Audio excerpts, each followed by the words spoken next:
Loué et remercié soit le Seigneur. C'est notre prière sincère en cette heure. Apprends-moi à croire, Seigneur. Apprends-moi à implorer. Croire comme l'Écriture le dit. Croire que Dieu tient ses promesses.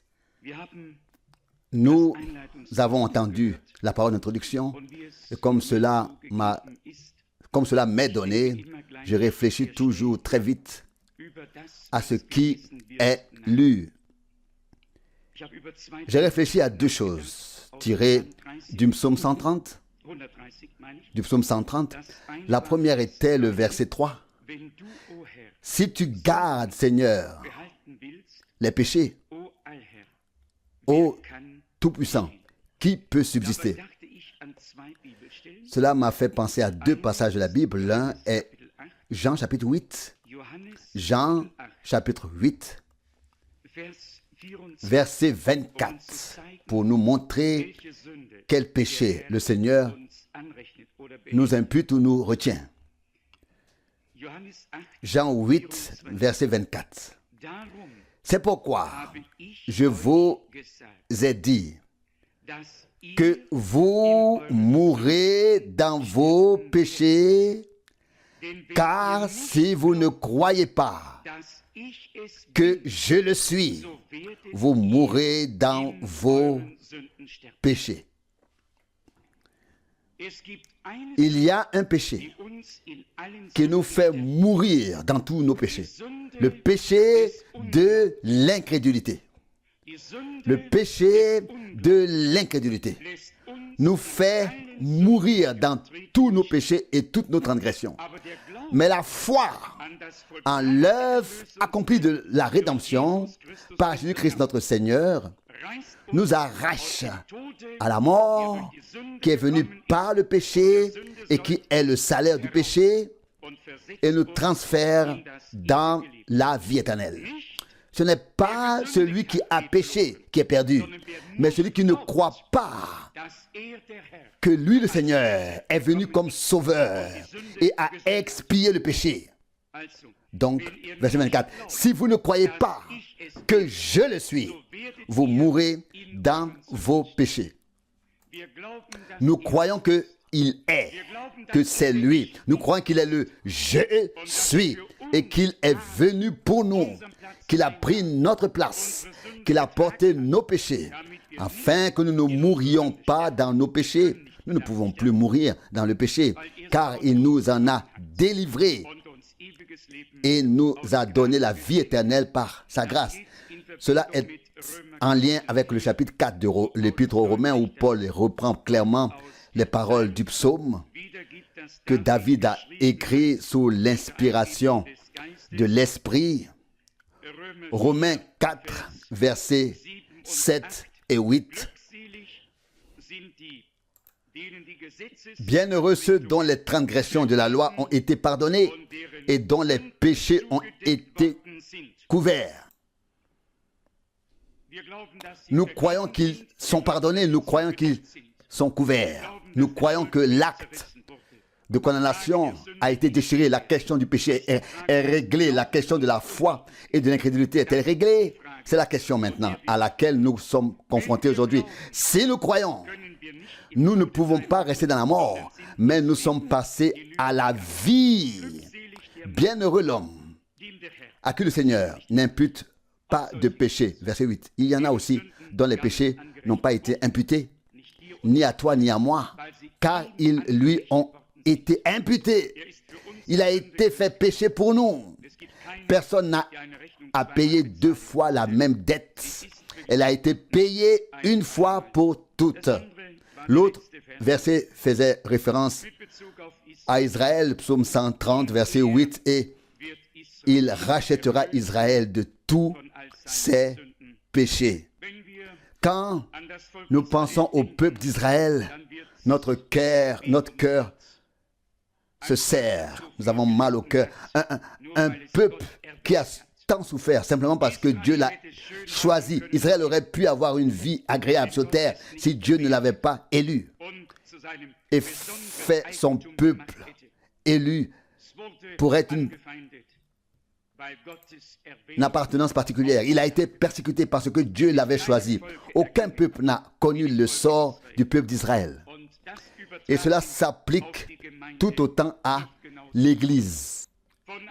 Depuis le début, que ce soit les prophètes, les apôtres, le Seigneur, qui que ce soit, la semence divine a dû verser son sang sur cette terre. Mais c'était une semence noble qui a été portée et quand le temps viendra, nous verrons à quoi tout cela a servi. Je me suis souvenu que le premier ministre israélien, Yitzhak Shamir, sera demain en République fédérale, le premier chef d'État israélien à visiter notre pays et nous souhaitons de tout cœur à cet homme la bénédiction et la paix de Dieu dans notre pays. Que le Seigneur guide et dirige le cœur et la bouche de tous ceux qui parleront afin qu'ils soient raisonnables et disent ce qui est juste. Vous savez que nous devons prier pour les autorités. Ce n'est pas toujours facile pour nous. La plupart des gens se plaignent, mais ce n'est pas ce qui est dit dans la Bible. Il est en effet écrit que nous devons prier. Et c'est ce que nous voulons faire, même si cela nous est parfois difficile. Dieu peut diriger les cœurs comme des torrents d'eau. Et c'est pourquoi nous voulons tout remettre entre les mains du Seigneur. J'ai une autre réflexion à ce sujet. Vous savez que tant de choses sont mises sur notre compte, en particulier celles qui ont trait à la Seconde Guerre mondiale ou à tout ce qui s'y rapporte. Et nous croyons sur la base des Saintes Écritures que ce n'était pas le peuple allemand, mais que cela sera mis sur le compte de la communauté religieuse catholique romaine. Et je donnerai ma tête un jour, je le prouverai avec la Bible, je le dois à notre peuple et au peuple de Dieu. Mais c'est une autre histoire. Nous n'avons qu'une seule chose en tête, c'est que Dieu est la parole et que Dieu reçoive ce qui lui revient de plein droit. Et je le dis librement et ouvertement. Si les trois hommes catholiques, Hitler, Himmler et Goebbels l'archi-jésuite, n'avaient pas été aux commandes, il n'y aurait pas eu de persécution des Juifs en Allemagne. Vous pouvez lire l'histoire. Je peux vous prouver d'où viennent la malédiction et la persécution des Juifs. Elle est venue par les papes tout au long de l'histoire de la communauté religieuse jusqu'à l'Inquisition espagnole. Mais tout cela sera mis sur papier, par écrit. Je n'ai rien à perdre, mais je veux que le peuple de Dieu, et en particulier Israël, soit informé. Passons à toute autre chose. J'ai peut-être trop de projets en cours, mais il se passe beaucoup de choses dans mon cœur. Nous sentons que le temps touche à sa fin. Ma sœur aînée m'a montré un article écrit par l'homme de Rome qui fait l'histoire du monde. Et dans l'encyclique, c'est une lettre papale, il est dit à propos de la mère de Dieu. Le pape Jean-Paul II voit dans la mère de Dieu une pionnière de l'œcuménisme. Depuis quand Dieu a-t-il une mère? Dieu existe depuis l'éternité. Dieu est esprit. Qui veut être sa mère? Dieu est Dieu d'éternité en éternité. Mais ici, il est écrit et exige de la communauté chrétienne à considérer Marie comme notre mère commune. Non, ce n'est pas ainsi. Nous avons la parole de Dieu. Paul l'a expliqué aux Galates. Galates 4, verset 26. La Jérusalem d'en haut est notre mère à tous. Et il en restera ainsi. Nous sommes nés de Dieu. Bien sûr, pour pouvoir devenir homme, Dieu a pris un corps qu'il a sanctifié et consacré afin d'y mettre la parole. Et la semence est de venir avec le Saint-Esprit sur la parole et la semence afin que Christ puisse naître saint, afin que son sang,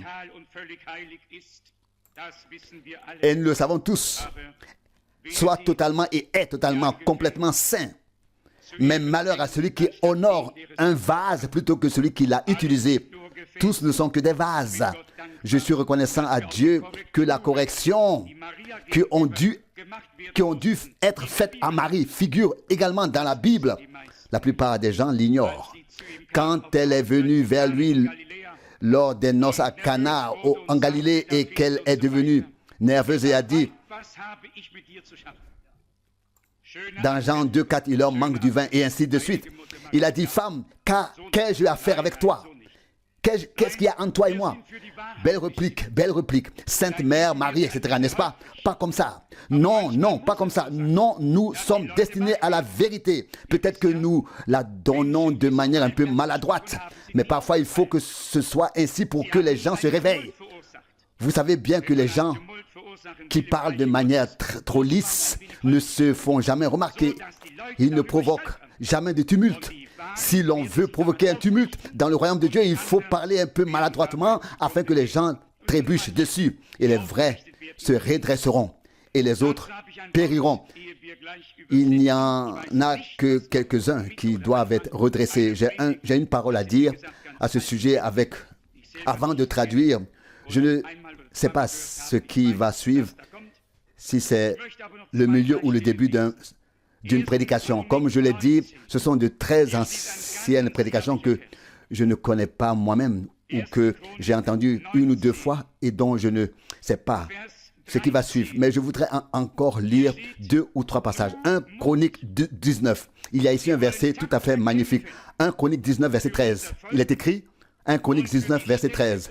Courage, nous combattrons vaillamment pour notre peuple et pour les villes de notre Dieu, mais que le Seigneur fasse ce qui lui semble bon. Oh, quelle parole merveilleuse. Verset 13. Courage, nous combattrons vaillamment pour notre peuple et pour les villes de notre Dieu. Et le Seigneur fera ce qui lui semble bon. Tout simplement merveilleux. Pas cher Dieu, fais ceci maintenant. Et cher Dieu, fais ceci. Et s'il te plaît, fais ceci, fais cela. Non. Nous voulons combattre. Nous voulons prendre position. Nous sommes prêts à affronter l'ennemi. Nous voulons prendre position. Mais que Dieu lui fasse ce qui lui plaît. Ce qui lui semble bon. Et Dieu n'a qu'une seule intention pour son peuple. C'est l'intention de l'amour et de la paix. Dieu n'a jamais eu l'intention de nuire à son peuple. Et il ne l'aura jamais. Verset 13. Courage, courage, nous voulons nous battre et combattre courageusement pour notre peuple et pour les villes de notre Dieu. Mais que le Seigneur fasse ce qui lui plaît. Il le fera aussi. Même de nos jours, il fera ce qui lui plaît. Nous lui remettrons tout et il fera ce qui est bien. Il y a un autre passage très connu de nous tous dans le livre des Juges où le Seigneur apparut à Gédéon et lui parla en tant qu'ange du Seigneur sous une forme visible. Il était en effet l'ange de l'Éternel. Nous en avons déjà parlé. Il est écrit dans Juges chapitre 6 verset 12. Juges chapitre 6 verset 12. L'ange de l'Éternel apparut à Gédéon et lui dit, « Le Seigneur est avec toi, vaillant héros. » Gédéon lui répondit, « Ah, mon Seigneur, si le Seigneur était vraiment avec nous, comment est-ce que toutes ces choses auraient pu nous arriver? Et où sont tous ces prodiges que nos pères nous ont racontés en disant, le Seigneur ne nous a-t-il pas fait sortir d'Égypte? Maintenant, le Seigneur nous a rejetés et livrés entre les mains des Madianites. Verset 14, alors le Seigneur se tourna vers lui et lui dit, va dans cette force qui est la tienne et sauve Israël de la main des Madianites. je t'envoie. Vous remarquez que tous les hommes de Dieu ont élevé vers Dieu le même cri de l'âme que nous élevons aujourd'hui. Il n'y a absolument rien qui a changé cela. C'est toujours passé de la même manière. Dieu avait fait de grandes choses, puis vient le temps de l'aplatissement, de la tiédeur et de la paresse, mais il y avait toujours ceux qui, dans leur cœur, se souvenaient de ce que Dieu avait fait. Et ils aspiraient à nouveau à ce que Dieu fasse quelque chose. Et Gédéon était l'un d'entre eux. Quand on lui a dit, va, vaillant héros, le Seigneur est avec toi. Cela n'a rien eu à lui dire. En lui, il y avait un cri qui demandait à Dieu d'agir. C'est rentré comme dans une oreille et sorti dans l'autre. En lui, il y avait un cri qui voulait que ce soit Dieu qui fasse quelque chose. Et il a dit, si le Seigneur est avec nous, où sont tous les miracles dont nos pères nous ont parlé? Nous pourrions dire la même chose. Si quelqu'un venait vers moi et me disait, mon frère, le Seigneur est avec toi. Oui, que pensez-vous que je répondrais? Exactement la même chose que Gédéon à 100%. Oui, que répondriez-vous? Oh, merci, je l'ai toujours su. C'est très gentil, cela m'a toujours été évident qu'il est avec moi. Non, en aucun cas. Celui qui pense ainsi, Dieu ne lui a pas encore parlé. Il ne sait pas encore ce que Dieu a fait. Non. Nous avons reçu de Dieu, par sa grâce, une sobriété. Nous ne nous leurrons pas sur la situation dans laquelle nous nous trouvons. Mais nous ne voyons pas seulement l'état ou ce qui nous entoure dans lequel nous sommes. Nous savons ce que Dieu a fait et nous croyons qu'il est le même et qu'il peut changer toute situation et nous aider à sortir de toute situation. C'est pourquoi Gédéon dit aussi, si le Seigneur avait été avec nous, tout cela ne nous serait pas arrivé. Nous dirions la même chose. Le Seigneur n'a pas l'intention de nous faire du mal. C'est l'ennemi qui le veut. Gédéon a poursuivi en disant au verset 13, Jude 6, « Et où sont tous les miracles dont nos pères nous ont parlé ?» Il revient ensuite sur la sortie d'Égypte, sur le commencement que Dieu avait fait. Mais bien aimés, c'est exactement ce que nous pensons aujourd'hui. Nous savons que si le Seigneur avait pu être avec nous, nous aurions pu être épargnés de bien des choses, de bien des choses. Mais alors, nous aurions peut-être été comme des anges et nous n'aurions pas fait les mêmes expériences que tous les hommes, y compris les hommes de Dieu avant nous. Dieu nous conduit par des chemins étranges que nous ne comprenons pas tous. Mais une chose est sûre, lorsque nous serons arrivés à destination et que nous regarderons en arrière, nous nous exclamerons quand nous serons arrivés au but.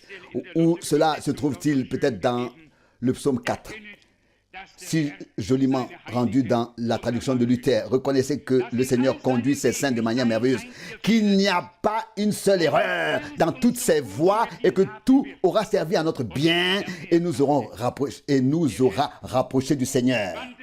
Au verset 14 de Jude 6, alors le Seigneur se tourna vers lui et dit, va avec cette force qui est en toi et délivre Israël de la main des Madianites. Il n'a encore rien dit de sa force. Il s'est plaint en disant plutôt, si le Seigneur était avec nous, où seraient ces miracles? Il n'avait rien dit de sa force. Il venait de déclarer faillite, Gédéon. Et le Seigneur lui dit, va avec la force qui est en toi. Qu'était-ce donc? Dieu est puissant dans ceux qui sont faibles. Ce ne sont pas ceux qui viennent et disent, je l'ai dans mon bras droit, oui, je pourrais aller dans ma main gauche. Mais ceux qui admettent simplement qu'ils n'ont rien, qu'ils sont vides, afin de pouvoir recevoir de Dieu et d'aller ensuite sans pouvoir dire plus tard, j'ai bien fait les choses, n'est-ce pas? Non. Mais en sachant exactement ce qui arrive, c'est Dieu qui l'a fait, même s'il se sert pour cela d'être misérable, comme nous le sommes. Et puis, dans les 4 dernières paroles du verset 14, « Je t'envoie Nous n'avons pas besoin de plus. S'il nous envoie et qu'il prononce de sa bouche l'envoi, il pourvoira à nos besoins. C'est ce qu'a dit frère Branham à Portland, dans l'Oregon, lorsque l'homme possédé est soudainement monté sur l'estrade devant plusieurs milliers de spectateurs, a serré le poing et a voulu le frapper, le traitant d'hypocrite et de serpent dans l'herbe et de tous les noms qui existent sous le soleil.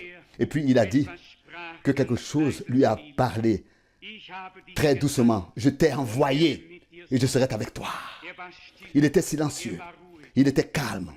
Et il a dit plus tard, je savais que si Dieu m'envoyait, il irait avec moi. Alors il serait là où il m'envoie pour me défendre. Et puis, il entendit la voix lui dire doucement, parce que tu as défié le serviteur de Dieu, tu dois te prosterner à ses pieds devant tous ces gens. Et à ce moment-là, cet homme possédé qui venait de s'évader de prison et qui avait battu un prédicateur dans la rue, entra pour continuer et il prit son élan. Et alors qu'il levait le bras, il fut terrassé par la puissance de Dieu. Et il dut être amené, car frère Branham s'était éloigné du micro et il tomba entre le micro et frère Branham en travers de la plateforme. Qu'est-ce que c'était? Ce n'était pas par sa propre force. Je t'ai envoyé et je serai avec toi. Je serai la parole dans ta bouche. Je serai ta puissance, ta force, ta sagesse. Je serai tout en toi et à travers toi. Ne vous inquiétez pas de ce que vous direz, car ce n'est pas vous qui parlerez, mais le Saint-Esprit qui vous donnera en ce moment même ce qu'il faudra dire. Matthieu 10, 19. Ne vous inquiétez pas de ce qui va arriver, je le ferai. Quand nous en arriverons là, nous serons tous aidés. Seules de telles personnes peuvent être utilisées par Dieu. Et savez-vous qui ils sont? Qui elles sont, ces personnes? Ce sont celles qui ne veulent pas aller, qui ne veulent pas partir, qui se disputent avec Dieu toute la semaine quand elles pensent au week-end suivant où elles devront à nouveau parler, prêcher. Et ils disent, Seigneur, quand auras-tu quelqu'un dont tu pourras te servir, s'il te plaît? Je voudrais prendre ma retraite, mais la réponse ne vient pas. Et quand le moment est venu, nous devons revenir ici. Et nous sommes heureux d'être ici. Pas par nos propres forces, pas avec nos propres capacités et notre propre programme, mais en faisant confiance à Dieu, en faisant confiance à sa fidélité, à sa grâce, à sa miséricorde, à son amour. C'est sur toutes ces choses que nous sommes fondés. C'est en elle que nous sommes et que nous resterons jusqu'à la fin. Peut-être encore ce verset, ici le verset 17 de Jude 6, verset 17. Il lui répondit, si tu m'es vraiment favorable, donne-moi un signe que c'est bien toi qui me parles. Ce n'était pas de l'incrédulité. Il ne voulait pas seulement être sûr. Il voulait être sûr encore et encore. Dieu ne tente personne. Dieu met seulement à l'épreuve. Et vous voyez, il en était de même avec Thomas. Il voulait être sûr. Il croyait certainement. Mais il voulait voir. Il voulait voir. Nous aussi, nous croyons et nous voulons voir. Ce n'est pas de l'incrédulité. Nous y avons droit. Si nous croyons que Jésus-Christ est le même, alors nous avons le droit de le voir se manifester comme tel parmi nous. Ce n'est pas de l'incrédulité. C'est notre droit donné par Dieu. Cela nous revient. Il en était de même pour Gédéon. Il voulait que Dieu se manifeste. Il voulait avoir la certitude. Il ne voulait pas seulement partir. Il voulait savoir que le Seigneur était et est avec lui. Et avant de se présenter devant le peuple, il a conclu un pacte avec le Seigneur en mettant sa peau en jeu, que la rosée devait tombé. Et puis le signe qu'il voulait est apparu. Mais il n'était pas satisfait. Il a exigé le contraire. Il a exigé le contraire et Dieu lui a accordé cela aussi. C'est étrange.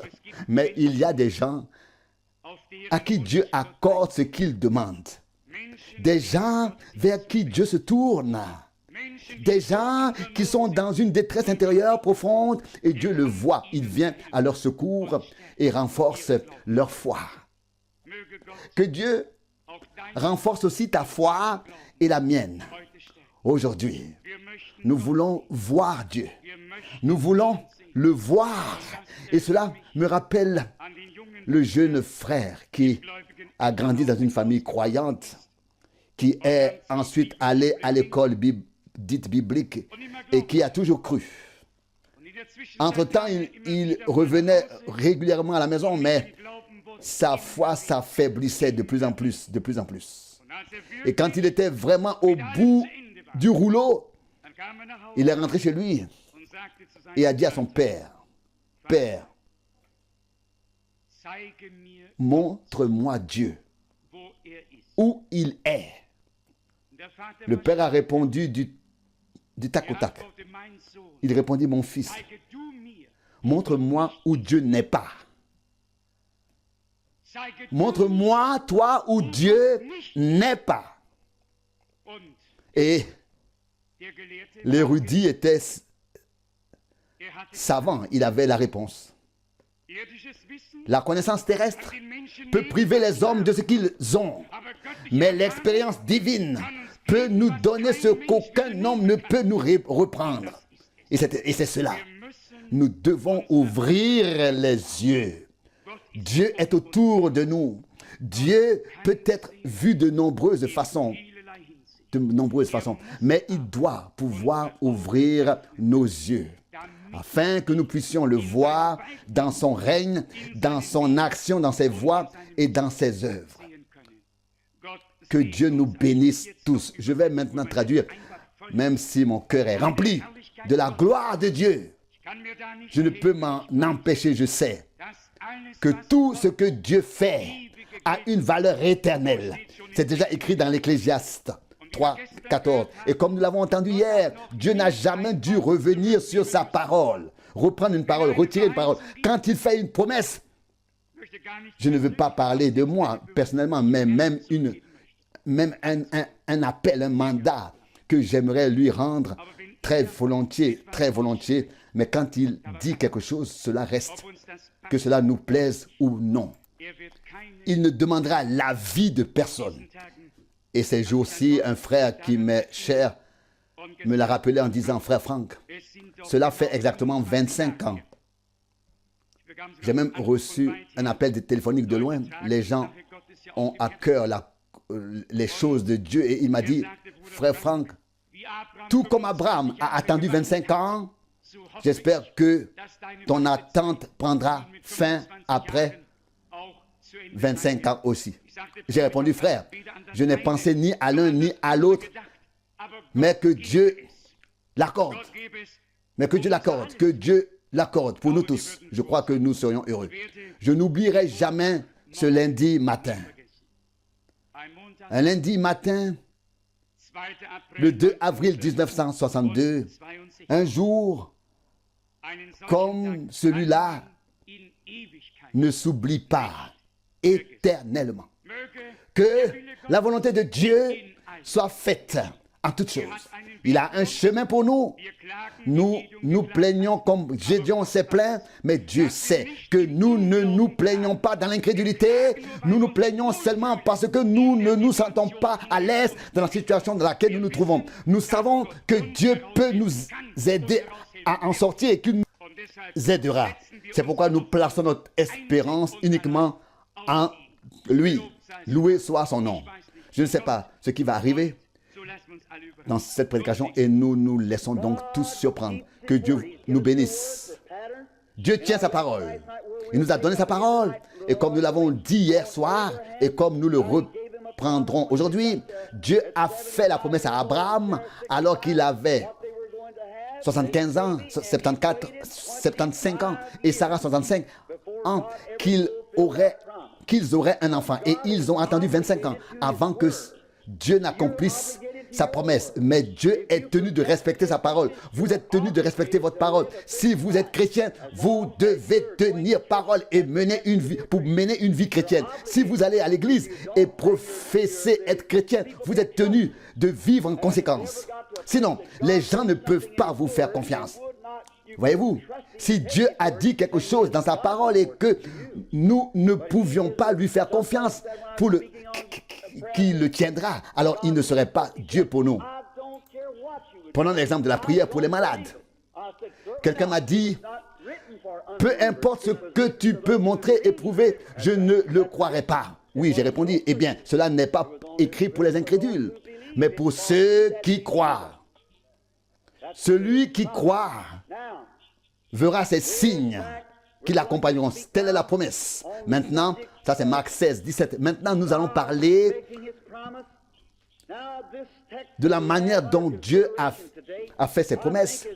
Et le texte que nous avons sous les yeux aujourd'hui est, je pense, l'un des thèmes les plus importants de la Bible à l'heure actuelle.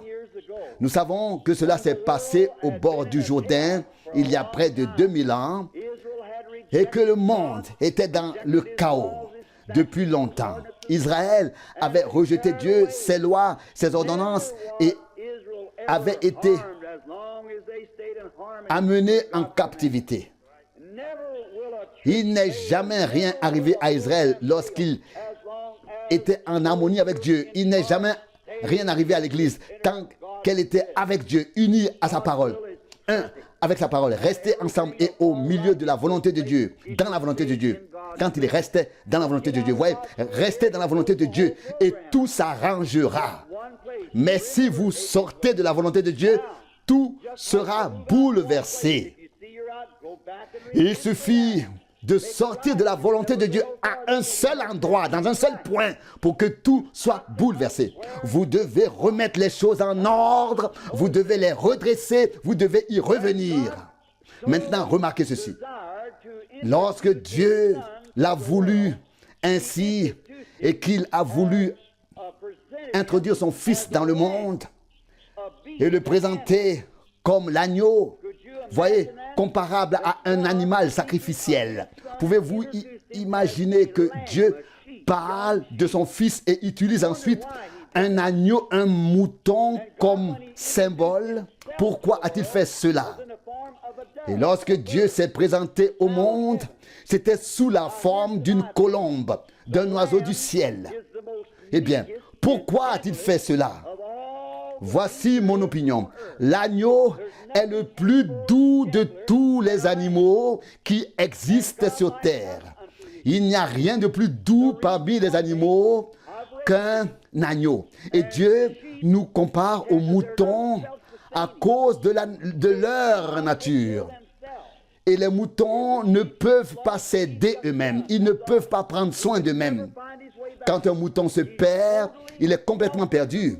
Il ne retrouve jamais son chemin. Il est totalement impuissant. Il restera là, à bêler, voire à mourir, mais il ne retrouvera pas son chemin. Il ne sait pas dans quelle direction aller, où aller. Il ne sait rien. Il en va de même pour l'humanité. Nous sommes absolument et totalement perdus. Nous n'avons aucun repère. Nous ne savons pas par nous-mêmes où aller. Nous avons besoin de Dieu comme berger pour nous conduire, conduire et guider. Voyez-vous, nous ne pouvons pas nous sauver nous-mêmes. Peu importe la qualité du programme, peu importe notre motivation, peu importe les propositions que nous faisons. Tout cela est bien beau, mais sans le berger, vous êtes perdus. Vous irez où le vent vous portera. Vous devez avoir le berger. Et l'église est merveilleuse, toutes les confessions partout, mais sans le berger du troupeau. Vous avez bâti votre église en vain. Vous n'avez pas la pierre angulaire. Et vous savez bien que lorsque les anciens ont construit, il s'agissait de la pierre angulaire qu'ils avaient omise. Et lorsque le temple a été assemblé, où est la pierre angulaire? Alors, où est-elle? Et la pierre angulaire doit d'abord être posée. Elle doit être là. Et nous constatons ainsi qu'ils ont rejeté la pierre angulaire et ont construit sans zèle. Et mes amis, aujourd'hui, nous avons tant d'érudits, plus que jamais auparavant. Les plus beaux bâtiments architecturaux et autres qui aient jamais existé, et les gens les plus riches que l'on puisse avoir. Et je me demande pourquoi le programme de Dieu n'avance pas. Parce que l'Église n'a pas tenu compte de la pierre angulaire. Vous l'avez confessé de vos lèvres, mais vous ne l'avez pas porté dans votre cœur et mise à sa place, la pierre angulaire. Tout l'édifice est assemblé, mais comment? Dans les dénominations. Il y a 1 million de plus ici, 1 million de plus là. Ce ne sont que des gens qui rejoignent les communautés religieuses ou deviennent membres d'église. Où le Christ a-t-il été établi et accepté? Voyez, nous devons aller dans le monde entier. Et qu'avons-nous fait? Nous avons construit des églises, nous avons construit des hôpitaux et bien d'autres choses et bien d'autres choses encore. Mais Christ n'a pas dit que nous devions faire cela. Mais il a dit, allez dans le monde entier, prêcher l'évangile. C'est la raison pour laquelle nous n'avançons pas. Vous voyez, vous demandez, nous devons prêcher l'évangile. Qu'est-ce que l'évangile? Paul dit, l'évangile n'est pas venu en parole, 1 Corinthiens 2,4 seulement, mais avec la puissance et la preuve de l'esprit. Vous voyez, j'ai été en Afrique, en Inde et ailleurs. Les musulmans et tous ceux qui sont comme eux vous défient. Mais quand le Christ viendra et confirmera, tout sera répondu. Vous voyez, prêchez l'évangile. Quand le Christ vient et confirme, alors tout est répondu. Prenez la puissance du Saint-Esprit et allez dans le monde entier et témoignez de Jésus-Christ ressuscité, le même hier, aujourd'hui et éternellement. C'est de ça qu'il s'agit. Vous voyez, bien sûr, il est mort, mais il est ressuscité, il vit. Et ici, nous avons l'image d'un agneau devant nous. L'agneau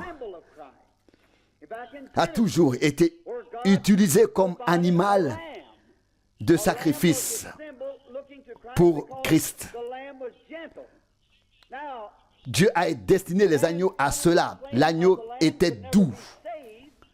Et les hommes qui ont offert un agneau et versé son sang n'ont fait qu'exprimer leur foi à la venue future de l'agneau de Dieu.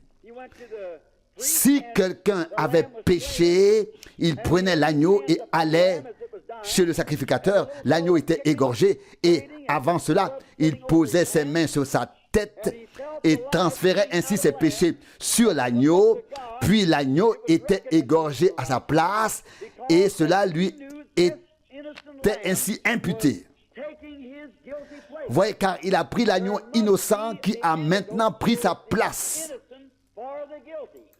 Et ainsi, ces péchés ont été imputés à l'agneau. Vous voyez, il fallait que l'un soit joint à l'autre, l'ombre et la réalité. Vous voyez, il en était ainsi. Les œuvres des hommes n'ont jamais pu vous sauver. Les hommes ont reconnu que l'agneau prenait leur place. Et ainsi, cela a commencé encore et encore, comme cela a été depuis le commencement. Vous voyez, il fallait que ce soit la vie, et la vie est dans le sang. Le germe de la vie est dans le sang masculin, et ensuite vient la semence. Vous voyez, le féminin n'est que l'enveloppe. Cela vient de l'homme.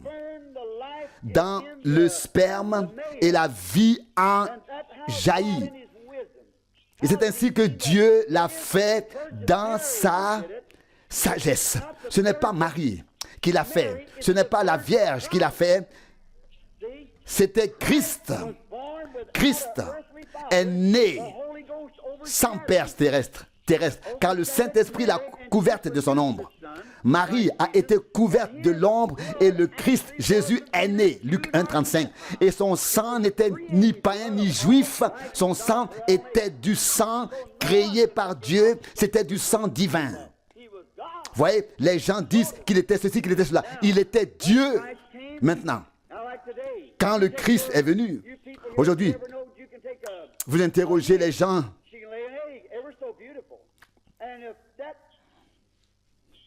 Il dit, homme, je vais vous donner une comparaison. Si vous prenez par exemple les œufs d'une poule et que la poule n'a pas été avec le coq, vous pouvez mettre tous les œufs sous la poule et vous n'aurez rien d'autre que des œufs pourris à la fin. Ce n'est que si la fécondation a eu lieu qu'une nouvelle vie peut éclore.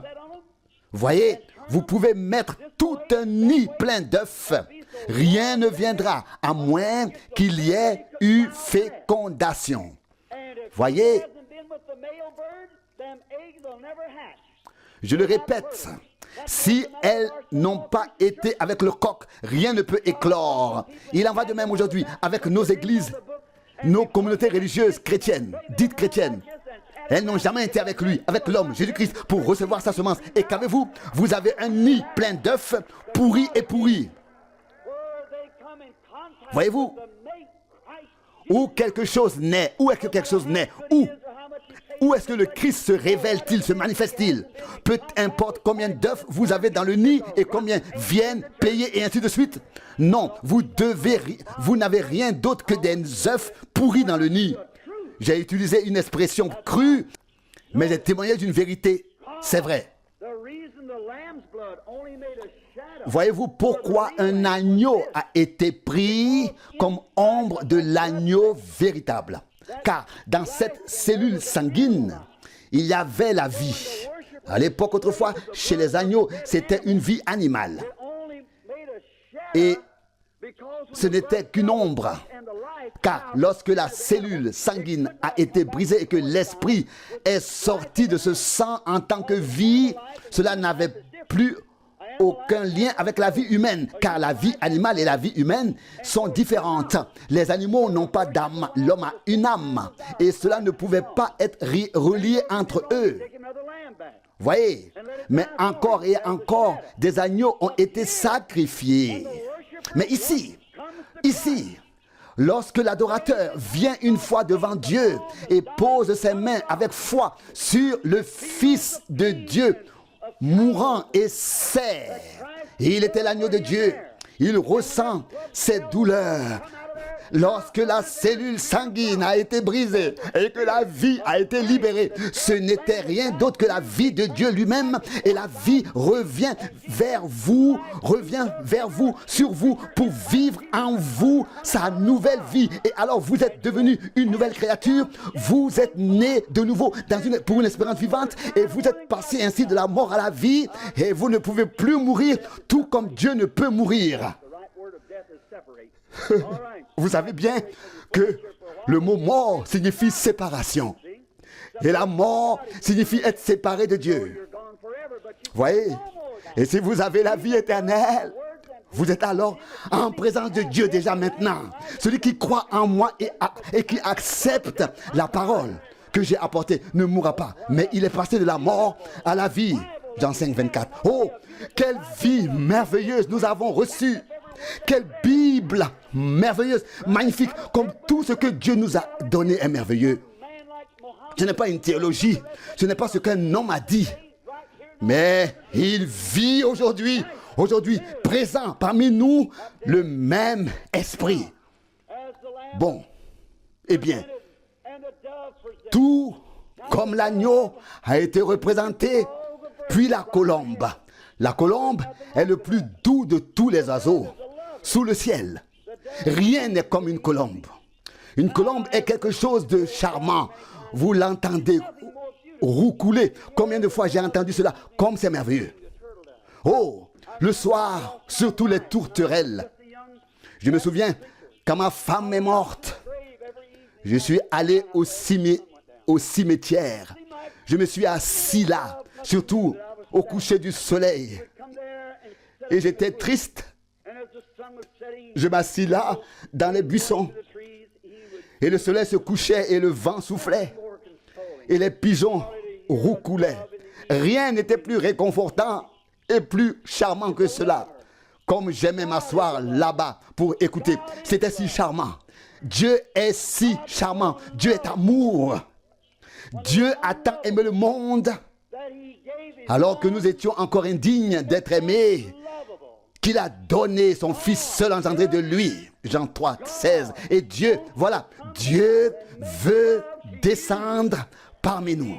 Il veut nous embrasser avec amour. Il dit ici littéralement, note du traducteur, qu'il veut ôter nos cœurs de pierre, enlever votre rigidité, vous aimez, vous embrassez, vous caressez. Il veut entrer dans une relation d'amour avec vous. Eh bien, la colombe était déjà présente dans l'arche, où avait déjà une tache là-bas. Genèse 8, verset 8. Et l'agneau et la colombe, vous pouvez le voir ainsi. Dans l'arche, il y avait aussi la colombe, avec tous les autres. Le corbeau et la colombe, peut-être même côte à côte. Et le corbeau, c'est quelque chose d'étrange. C'est l'agneau le plus rusé que je connaisse. Un hypocrite.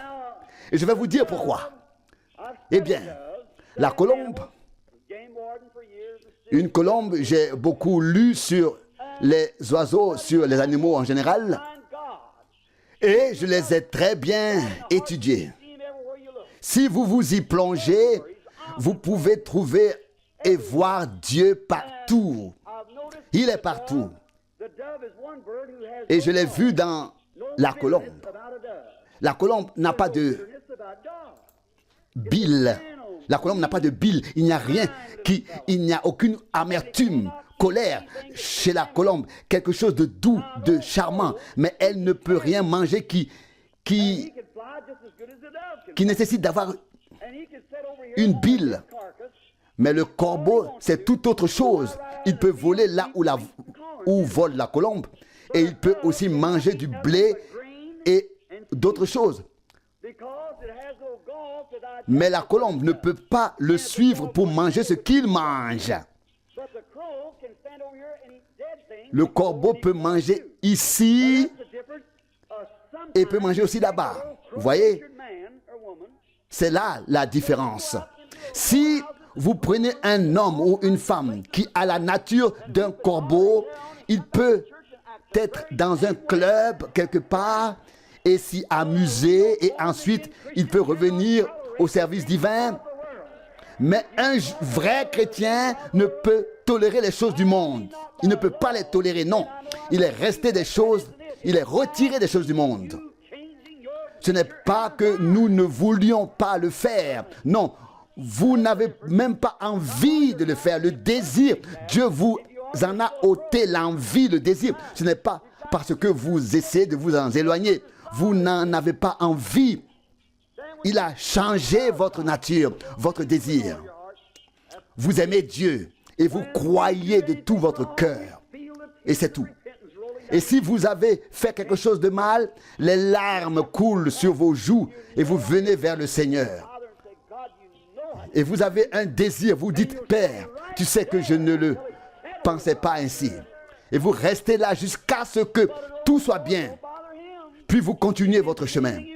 Mais un corbeau, lui, continue son chemin. Il mange ce qu'il veut. Il peut tout supporter. Mais la colombe ne le peut pas. Alors, comprenez, reconnaissez, nous revenons à l'agneau. Il est doux, si docile, si tendre. Aujourd'hui, lorsqu'un homme humain vient au monde, il est d'abord comme un agneau à sa naissance. Et un chrétien, lorsqu'il naît de nouveau, il acquiert la nature d'un agneau. Vous savez, un agneau, comme je l'ai dit, ne trouve pas son chemin, son chemin tout seul. Un agneau a besoin d'un berger. Et maintenant, nous voyons ici que la colombe est descendue pour conduire, guider l'agneau. Dieu guide, conduit, comme Abraham a conduit Isaac vers sa mort. là où il devait le sacrifier.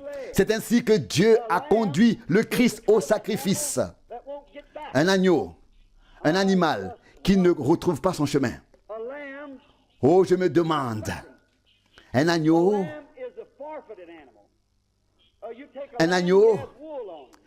n'a pas besoin de travailler, ni de se soucier de quoi que ce soit. Un agneau reçoit automatiquement de la laine sans avoir à s'en soucier. La laine pousse. Il ne se dispute pas pour cela, il ne travaille pas pour cela. Et vous prenez alors ce qu'il a reçu, vous le tondez et il n'ouvre pas la bouche. Et je me demande aujourd'hui, nous prétendons être les brebis de Dieu, les agneaux. Voyons voir comment vous réagissez quand on vous tond. Qu'est-ce que c'est que ça? Comment vous comportez-vous alors? Oh, quand quelque chose ne va pas dans l'église, dans l'assemblée, alors on dit, je ne vais plus là-bas. Je n'y vais plus. Je vais chez les méthodistes. Non, je ne reste pas là-bas. Pourquoi ne restez-vous pas là-bas? Dieu ne vous met à l'épreuve que lorsque vous faites tondre. Jean a dit, voici l'agneau de Dieu qui ôte les péchés du monde. Voyez, Jean a baptisé dans l'eau, puis Dieu est descendu sous la forme du Saint-Esprit et a habité en lui. Amen. Il a habité en lui. Ce fut le plus grand événement que le monde ait connu jusqu'alors. Dieu s'est uni visiblement au Christ à cet endroit. Voyez, Dieu et l'homme ont été ainsi unis. Le ciel et la terre se sont embrassés et ont résolu pour toujours la question du péché. Lorsque la colombe et l'agneau se sont unis, voyez, lors du baptême, nous voyons la réconciliation avec l'humanité. Dieu nous a comparés à des brebis. Et nous voyons bien que les hommes ont sacrifié les brebis. Et que s'est-il passé? S'il y avait eu un loup à la place d'un agneau et que la colombe était descendue, que se serait-il passé? Elle aurait pris la fuite. Et vous, comment vous comportez-vous? Et ensuite, vous vous étonnez que la colombe, le Saint-Esprit, ait pris la fuite. Vous êtes des loups ou des boucs, mais pas des agneaux. Et c'est le problème avec l'église pentecôtiste aujourd'hui. Il y a des disputes, des querelles, des va-et-vient, des divisions, et ils seraient même prêts à se battre à la tronçonneuse. Et puis ils viennent se présenter devant Dieu alors qu'ils ne sont pas devenus des chrétiens. Le Saint-Esprit ne viendra pas sur de telles personnes pour demeurer en elles. Il ne le peut pas. Si l'agneau avait poussé un cri comme un loup, l'esprit serait parti. Et qu'en est-il aujourd'hui? Aujourd'hui, nous faisons comme le monde, nous nous comportons comme le monde, nous nous disputons, nous faisons ce que nous voulons. Et ensuite, vous pensez ou vous voulez que le Saint-Esprit vienne habiter en vous? Jamais de la vie. Non seulement cela, mais vous vous disputez et vous vous querellez entre vous les uns avec les autres. Et cela ne suffit pas encore. Cela continue. L'un dit, Dieu est constitué de 2 personnes, non de 3 personnes, non d'une seule personne. La dispute est partout. J'appartiens à ceci, j'appartiens à cela. Pourquoi n'appartenez-vous pas à Christ? Bien sûr. Vous avez érigé des barrières.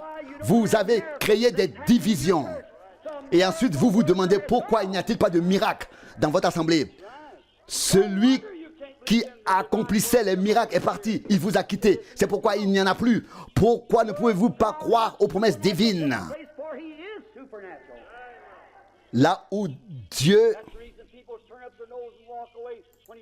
est, le surnaturel se manifeste, se révèle, car il est naturel. C'est la raison pour laquelle les gens s'en vont quand on parle du baptême Saint-Esprit. J'ai vu beaucoup d'absurdités. J'ai aussi entendu dire qu'il existait de faux dollars. Mais je ne rejette pas les vrais parce qu'il y en a des faux. Je veux les vrais. Vous voyez? Il y a les vrais. Si vous voyez quelqu'un qui imite, dans différents pays, vous trouverez des touristes. Il y a là-bas des gens qui, lorsque vous y allez en tant que touriste, vous promettent quelque chose et plus tard, vous vous retrouvez soulagé. On vous enlève quelque chose, on vous enlève, on vous prend quelque chose. Et quand nous voyons des gens venir dans l'assemblée et dire qu'ils sont nés de nouveau, comment se comportent-ils avec leurs voisins chez eux là-bas? Que font-ils ici? Que font-ils là-bas? Ils ne font qu'imiter. Ce n'est pas une vraie vie divine en eux. J'ai vu des gens danser dans l'esprit et parler en langue. Et tout ce qu'ils faisaient, ils sortaient simplement. Et après la réunion, ils étaient des personnes complètement différentes de celles qu'ils étaient à l'intérieur pendant la réunion. Il y a quelque chose qui ne va vraiment pas. Ne vous laissez plus retenir par ces choses. Ce n'est qu'un épouvantail. Maintenant, faites attention. Un agneau, bien sûr. Nous sommes ces agneaux. Vous dites, oui, frère Branham. Qu'en est-il des chrétiens qui restent chez eux le mercredi soir et regardent la télévision? Nous aimons Suzy, et ainsi de suite. Vous dites, frère Branham, n'est-ce pas notre privilège américain? Oui, c'est votre privilège en tant qu'Américain. Mais si vous appartenez à Dieu, vous y renoncerez. Vous vous habillerez correctement, premièrement, et vous vous comporterez correctement. Je crois en une conduite, une tenue vestimentaire et une expérience ancienne, authentique avec Dieu. Oui, marchez dans la rue correctement habillés. Et vous les femmes qui ne le faites pas, vous devrez un jour répondre de votre adultère. Car la Bible dit dans Matthieu 5, verset 28, quiconque regarde une femme pour la convoiter a déjà commis l'adultère avec elle dans son cœur. Vous ne l'avez pas, vous l'avez peut-être pas fait, mais vous êtes coupable et devrez répondre devant le tribunal parce que vous vous êtes présenté ainsi devant le pécheur. Parce que vous vous êtes présenté ainsi. Réfléchissez-y. C'est la vérité de l'évangile. On a abaissé les barrières, on a abaissé le niveau et on s'est demandé pourquoi les brebis sortaient et les boucs entraient. Vous, vieux méthodistes, qu'avez-vous vécu au début? Comment vos femmes ont-elles été remplies du Saint-Esprit? Et que font-elles aujourd'hui? Aujourd'hui, elles sont allongées, nues, quelque part sur la plage. Qu'est-ce que c'est? Et vous vous demandez pourquoi vous n'avez pas la puissance de Dieu. Vous dites, Mr. Branham, c'est notre privilège. Et on vend ce genre de vêtements, c'est vrai. Hollywood existe aussi. Mais qu'avons-nous à voir avec cela? Que ce soit ici, à Hollywood ou à Los Angeles, quand je prêche, je dois prêcher l'ancienne parole de Dieu à l'ancienne manière. Je devrais en répondre au jour du jugement. Et si vous ne le saviez pas auparavant, vous le savez maintenant. Si le Saint-Esprit est en vous, vous vous habillerez comme une femme sanctifiée s'habille. Absolument. L'un est votre privilège américain, l'autre est votre privilège divin. Vous voyez, et si vous êtes des agneaux, vous dites, Seigneur, tombe-moi, maintenant tombe-moi. Bien sûr, oui, monsieur. Vous, les femmes, qui marchez dans la rue et vous comportez ainsi, ayez honte si vous vous dites chrétienne. Que s'est-il passé? Dieu ne change pas, l'évangile ne change pas. C'est vous qui avez changé. Vous avez cessé vos réunions de prière. Et qui est-ce que vous fréquentez? Dites-le vous-même. Quel est le genre de compagnie que vous avez? Et soudain, au lieu que ce qui était en vous se transmette aux autres, ce que les autres avaient est venu sur vous, refroidi. Vous a refroidi. Pas étonnant que tout cela se passe. Ce dont nous avons besoin aujourd'hui, c'est d'un réveil comme celui que Paul a connu, opéré par le Saint-Esprit, où l'Amérique sera ramenée à Dieu. pas des organisations qui se réunissent pour faire de grands rassemblements, raconter des blagues et chanter quelques cantiques. Non, pas celles avec les visages peints et tout le reste, maquillés. Non, nous avons besoin de la vérité qui est prêchée de l'estrade. Je suis ici, en tant que votre frère, madame, mesdames, je dois vous dire la vérité. Une seule femme dans la Bible s'est maquillée. Vous savez que c'était qui c'était? Vous savez qui c'était? C'était Jézabel. Et Dieu l'a donné en pâture aux chiens. C'est écrit dans la Bible. Lorsque je vois une femme mariée, je pense immédiatement, voici de la viande de chien. Voyez-vous, il y a eu trop de légèreté sur l'estrade, trop de blagues ont été racontées. Et nous nous demandons pourquoi l'Église est telle qu'elle est. Rien n'a changé en Dieu, mais c'est en vous. C'est là que réside le problème.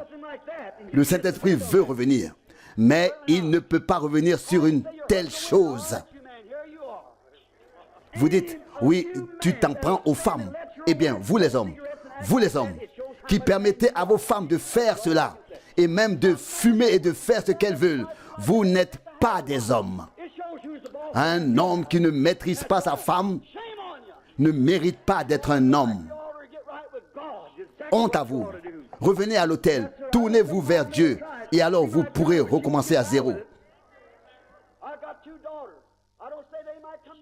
J'ai 2 filles. Peut-être qu'un jour elles viendront me dire, papa, nous aussi nous allons à la plage pour prendre un bain de soleil. Je vous le dis, je leur donnerai un bain de soleil avant qu'elles ne partent. Oui. Oh Seigneur, laisse-moi rester ici pour proclamer l'évangile avec sincérité, avec véracité et voir la puissance de Dieu revenir. Je dois prêcher l'évangile. Ce dont nous avons besoin aujourd'hui, ce sont des prédicateurs qui voyagent d'un endroit à l'autre et proclament l'évangile afin que le Saint-Esprit puisse descendre à nouveau et que les gens soient à nouveau secoués, saisis. Oh, vous dites, si c'est ainsi que vous prêchez, alors je n'y retournerai pas, je ne reviendrai plus. Je ne reviendrai pas. Oh, c'est donc cela. Vous ne le voulez pas. Oui, que voulez-vous donc? Le Saint-Esprit? Et ensuite, vous ne voulez pas entendre la parole? Comment voulez-vous donc l'obtenir? Êtes-vous des agneaux? ôtez de vous les choses du monde et tous les autres esprits qui vous dominent, afin que l'agneau, la nature de l'agneau puisse entrer et que l'esprit soit uni à la nature de l'agneau. En vous, Dieu déteste le péché. Et comment Dieu, le Saint-Esprit, peut-il vivre dans une personne qui commet le péché? C'est impossible. Non. Vous voyez, c'est avec l'Église ainsi. Oui, vous dites, frère Branham, j'ai parlé en langue. Je ne vous demande pas cela, je n'y accorde aucune importance. Si vous n'êtes pas en accord avec chaque parole de Dieu, je n'y accorde aucune importance. J'ai vu ces dons à l'œuvre chez les païens, j'ai vu ces dons partout. Je crois en tous les dons dont témoigne la Bible, mais vous devez tout mettre à sa place et l'ordonner comme Dieu l'a ordonné et confirmer chaque parole par Amen et oui. Je ne veux pas être comme ça. Je ne veux pas vous blesser, mes amis, mais je dois être sincère avec vous. Quand j'ai commencé à prêcher, quelqu'un m'a dit, si tu prêches ainsi, ton assemblée sera bientôt déchirée. J'ai répondu, si une assemblée peut être déchirée par la prédication de la parole, il est temps qu'elle soit déchirée. Et je prêcherai, et même si je prêche à des poteaux et qu'il n'y a personne ou des chaises, je proclamerai la vérité de Dieu malgré tout. Un jour, ils se rendront compte que j'ai prêché la vérité et vous devez entendre cette vérité avant de partir. Et on dit toujours, oui, pourquoi insistes-tu autant là-dessus? Je veux vous préserver de la grande déception. Peut-être êtes-vous un peu déçu maintenant parce que je vous ai dit ces choses. Mais je veux vous préserver de cette déception. Examinez-vous pour voir où vous en êtes. Ne lisez pas votre catéchisme. Lisez la Bible. Examinez-vous à la lumière de la Bible. Reconnaissez, observez. Maintenant, un instant. Que pouvons-nous faire, frère Branham? Devenez un agneau. Redevenez un agneau. Et quand vous serez redevenu un agneau, la colombe viendra. La colombe n'est pas partie loin. Elle s'est seulement un peu éloignée. Et elle reviendra. Le voulez-vous?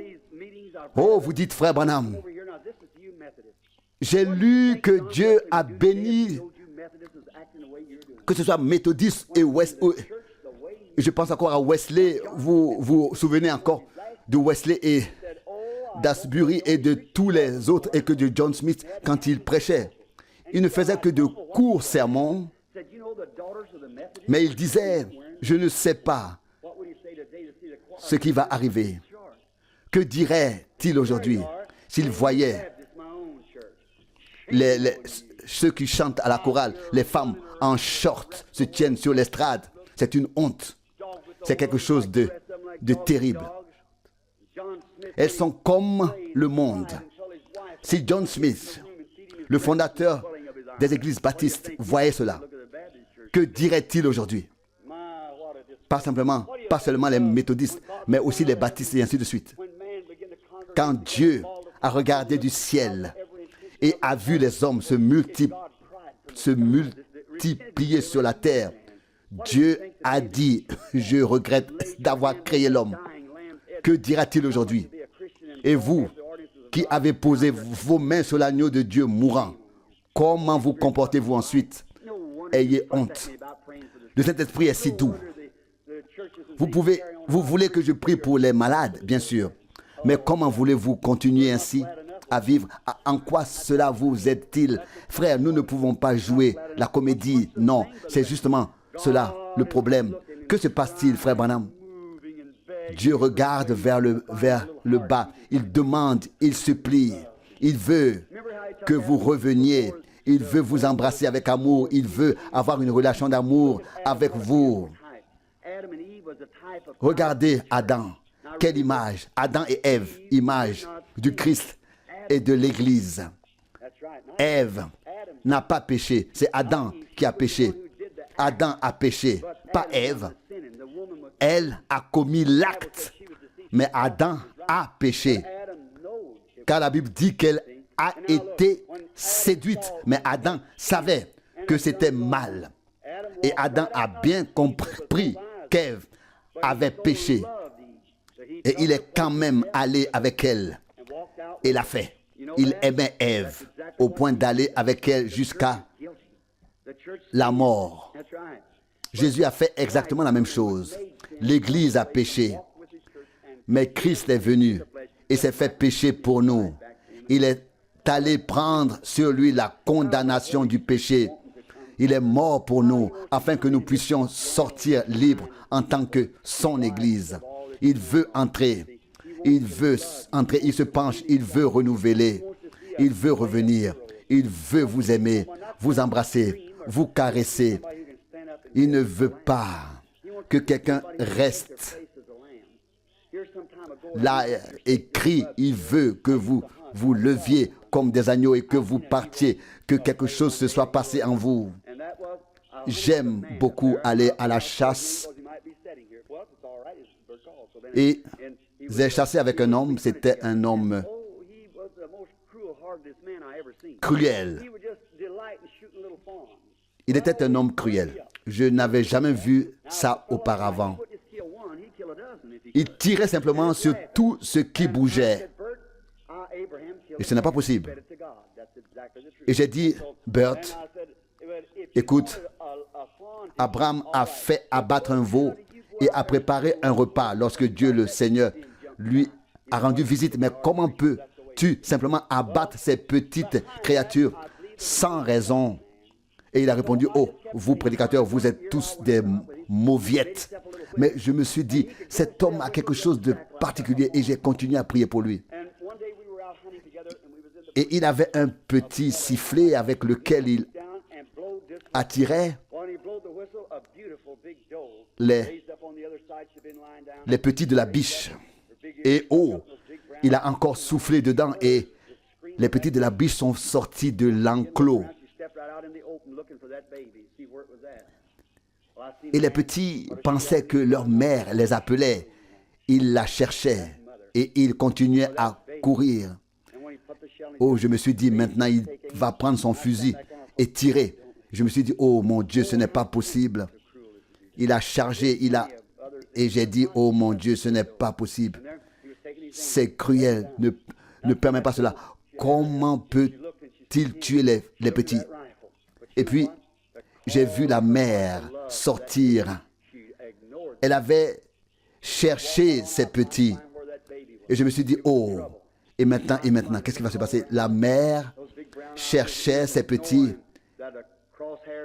Et ses grands yeux bruns regardaient partout. Elle a vu cet homme qui levait son fusil. Mais c'était une mère. Elle avait besoin de ses petits. Soudain, j'ai regardé et il s'est mis à trembler, pas seulement ses mains, mais aussi le fusil. Et tout à coup, le fusil est tombé. Et il a dit, Billy, j'en ai assez, je ne peux plus. Je dois consacrer ma vie à Dieu. Qu'est-ce que c'était? Qu'est-ce que c'était? Il a vu comment l'amour, l'attention d'une mère prenait le danger sur elle, risquait tout. Une vraie mère, elle était prête à mourir pour ses petits. Une mère est une mère. Tout le monde aurait pris la fuite, mais elle n'a pas bougé. Non, peu importe qu'elle meure, quoi qu'il arrive, elle voulait être avec ses enfants. C'est de tels chrétiens dont nous avons besoin, des chrétiens qui révèlent l'amour de Dieu. Ô Seigneur, Créateur du ciel et de la terre, nous reconnaissons en cet instant que la colombe entre dans l'édifice, prête. Attention à chaque heure. Nous sommes ici. Les anges de Dieu nous entourent, sont campés autour de nous, Seigneur. Cette prédication entre dans l'histoire. Seigneur, s'ils viennent maintenant, croient en toi, t'acceptent et te suivent, ils passeront de la mort à la vie. Je t'en prie de tout mon cœur, de toute mon âme, accepte-les tous, chacun d'entre eux. Tu les vois, ils viennent à toi, Seigneur. Nous ne savons pas combien de temps cela durera, peut-être seulement quelques heures, et nous retournerons à la poussière de la terre. Dans 500 ans, nos corps seront retournés à la poussière, emportés par le vent quelque part. Qu'adviendra-t-il de nous? Notre âme continuera à vivre, ô Dieu. Seigneur, accepte chaque nom, accepte-les tous. Seigneur, qu'ils acceptent le Christ. C'est un acte positif, une décision qu'ils ont prise. Quiconque me confesse devant les hommes, je le confesserai devant mon Père et devant les saints anges. Luc 12, 8. Ils se sont même levés, Seigneur. Ils viennent à toi, leur Sauveur, et ils veulent que leur vie soit remplie du Saint-Esprit. Oh Seigneur, fais-le maintenant. Maintenant, ils ont tout déposé sur l'autel de Dieu. Ils l'ont apporté sous la croix. Ils ont été crucifiés avec lui. Ils t'ont consacré leur cœur, leur tout. Accepte-le, donne-le leur. Et que cela se réalise. Qu'ils voient le Christ vivant dans l'édifice, guérissant les malades et ceux qui souffrent, qu'ils reçoivent la joie et aillent vers le ciel. Je prie au nom de Jésus-Christ. Amen. Loué et exalté soit le Seigneur. Ce sont des prédications courtes, mais très puissantes. Nous en sommes très reconnaissants à Dieu. Vous avez remarqué que lorsqu'il fait des comparaisons avec le domaine naturel, ce sont des comparaisons que nous ne pouvons pas faire, mais réfléchissez à ce qu'elles expriment. quelles vérités fondamentales sont mises en évidence. Tous les autres se seraient trouvés trop bons pour faire une telle comparaison avec la nature. Mais il y a une parole dans l'Écriture qui dit « Tout est pur pour ceux qui sont purs ». Tite 1, verset 15. Vraiment, tout est pur pour ceux qui sont purs. Seuls ceux qui ont l'esprit corrompu corromperont de telles choses. Ceux qui sont purs, cela leur en dira long. J'espère que nous n'avons pas seulement entendu cette prédication, mais qu'elle nous a touché le cœur. Nous voulons être des personnes qui ont rencontré Christ réellement. Je n'ai pas osé le faire et peut-être qu'à ce moment-là, je ne trouvais pas les mots justes dans notre langue, mais Frère Branham a voulu l'exprimer, une relation d'amour direct entre Christ et les siens. Époux et épouse, caresse, étreinte, embrassade, tout ce qui va avec. Ainsi Dieu a tant aimé le monde. Jean 3, verset 16. Nous pouvons le croire, car il est écrit ainsi. Acceptons cette semence divine à nous. Nous l'avons dit assez souvent. Le Seigneur l'a écrit dans Matthieu 13. La semence, c'est la parole. Luc 8, verset 11. Et nous avons reçu la semence de la parole. Marie a reçu la semence de la parole. La promesse de la parole.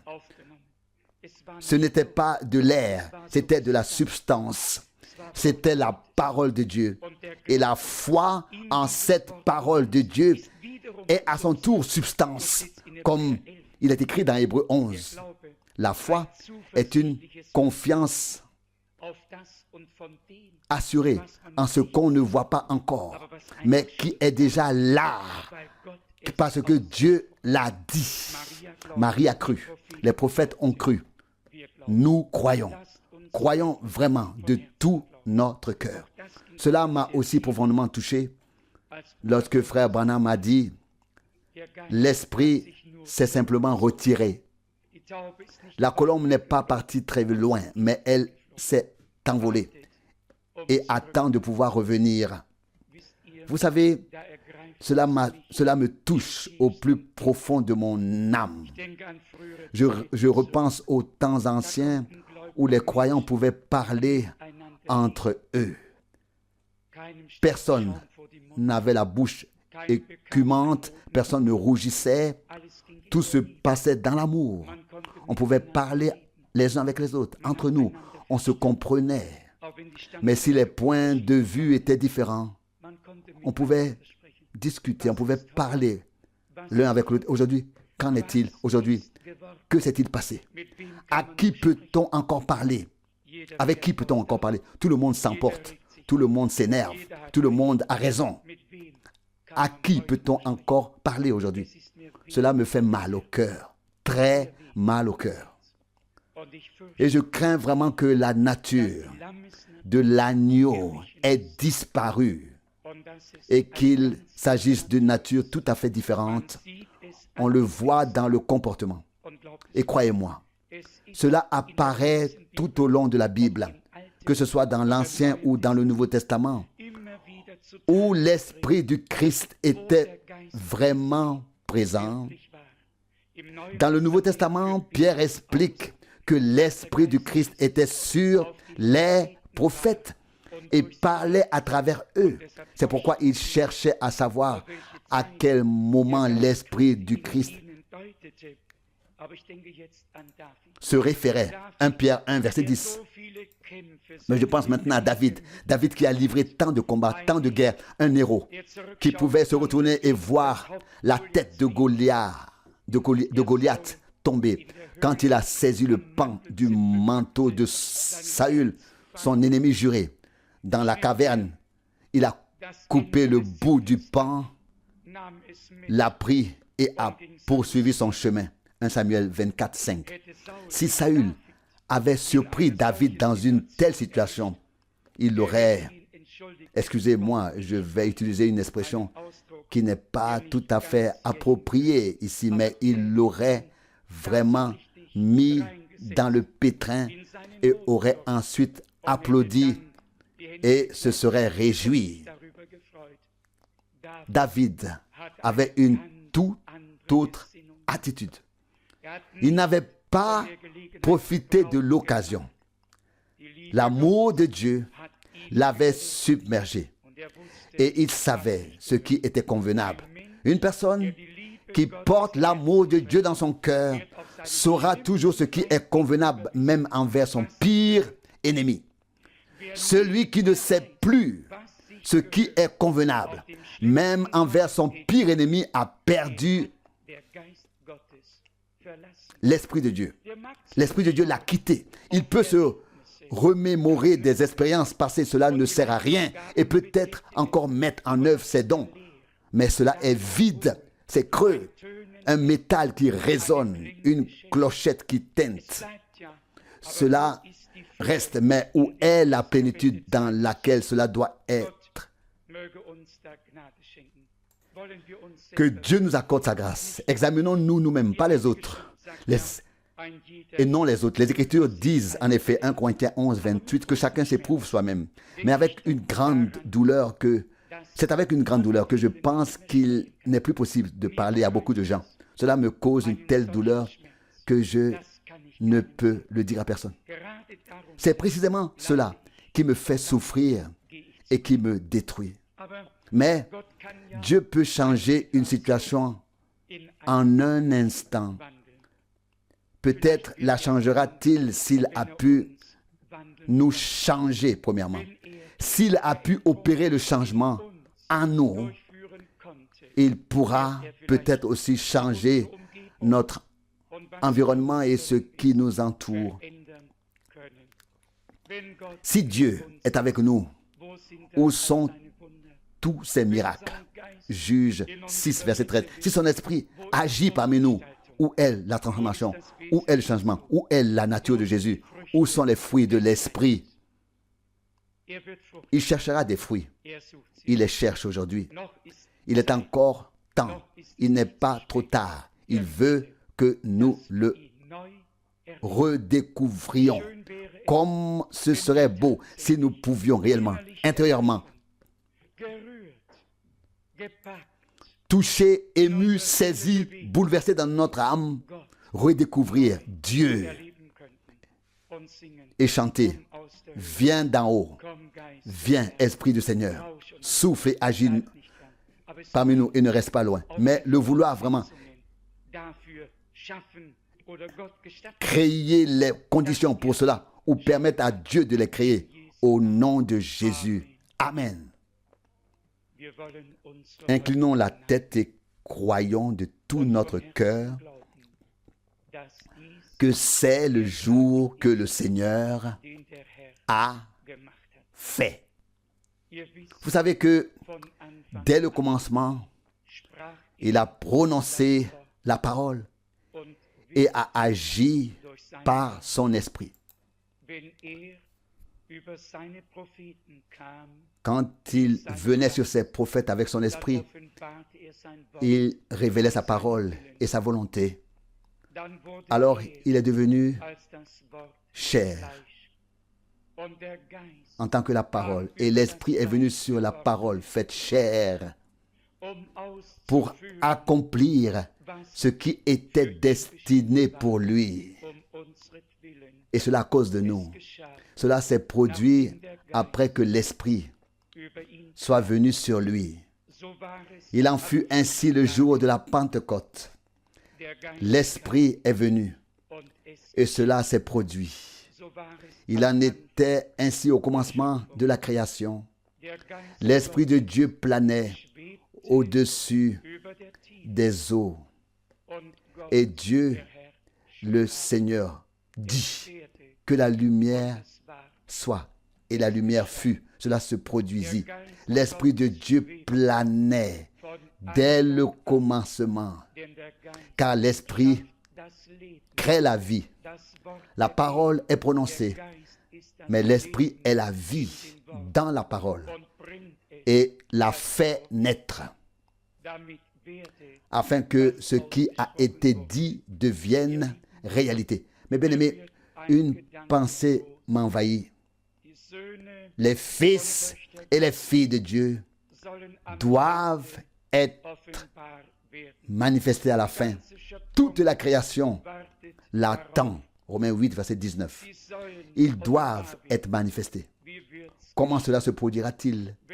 Lorsque la parole et l'esprit pourront ensemble agir dans l'Église.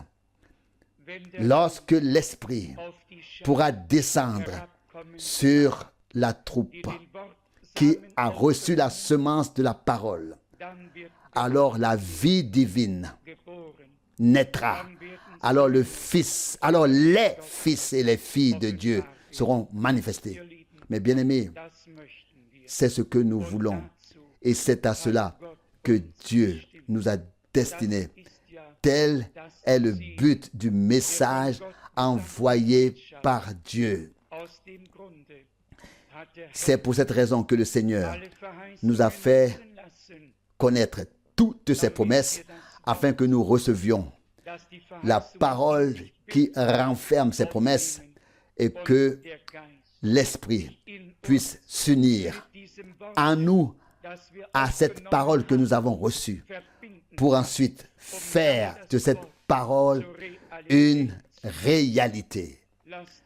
Prions maintenant pour que le Seigneur, notre Dieu, réussisse à l'accomplir en nous tous. Père céleste, nous venons ensemble devant ta sainte face. Tu as parlé dès le commencement. Tu as proclamé ta parole, ou tu l'as fait proclamer par les prophètes. Et même si cela a pris beaucoup de temps, cela s'est confirmé comme vrai. Cela s'est accompli. Et tu nous fais savoir que si la prophétie tarde, se fait attendre, attendez-la, car elle ne tardera pas, elle s'accomplira certainement. Seigneur, Abraham et de nombreux prophètes ont dû attendre longtemps.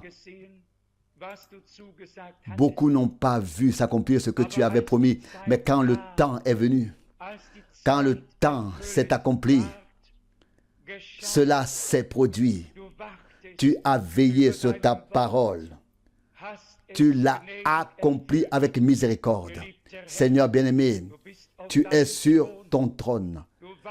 Tu veilles sur ta parole, sur ton peuple, afin d'accomplir ce que tu as promis pour ces derniers jours. Seigneur fidèle, nous sommes maintenant ici. Tu vois que nos propres efforts n'ont pas suffi. Nous sommes restés sur le carreau. Nos résolutions ne nous ont apporté aucun changement.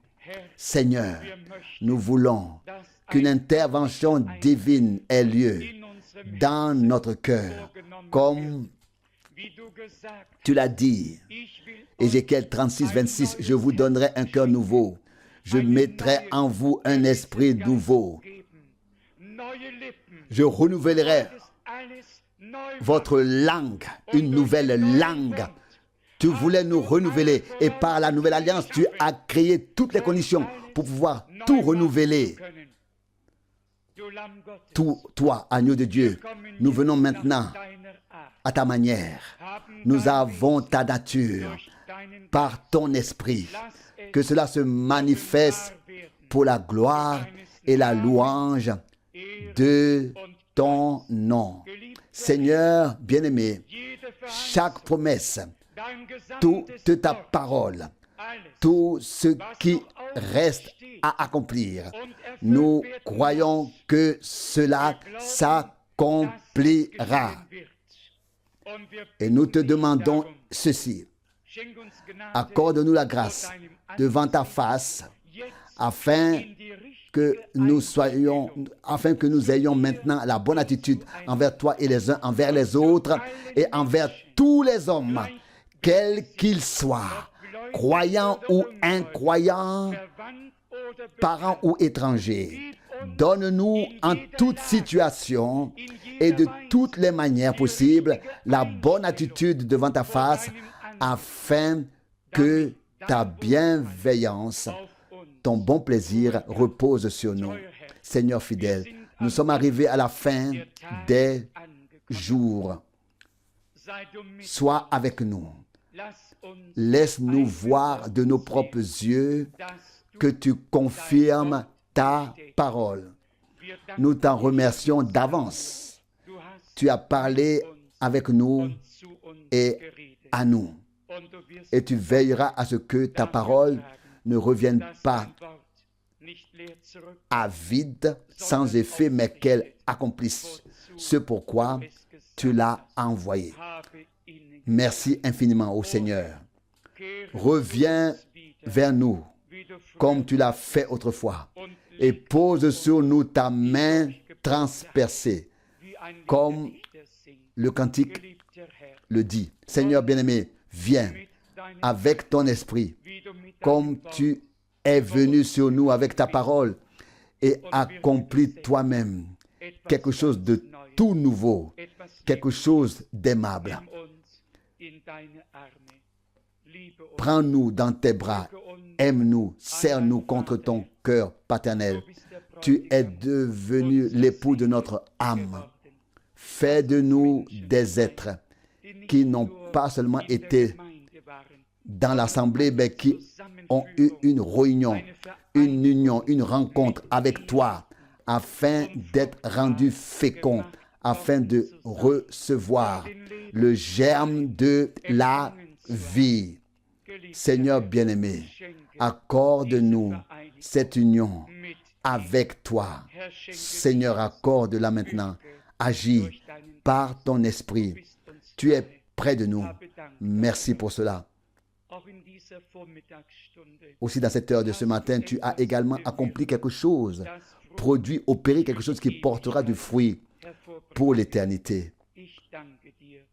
Je t'en remercie de tout cœur au nom de Jésus. Alléluia. Amen.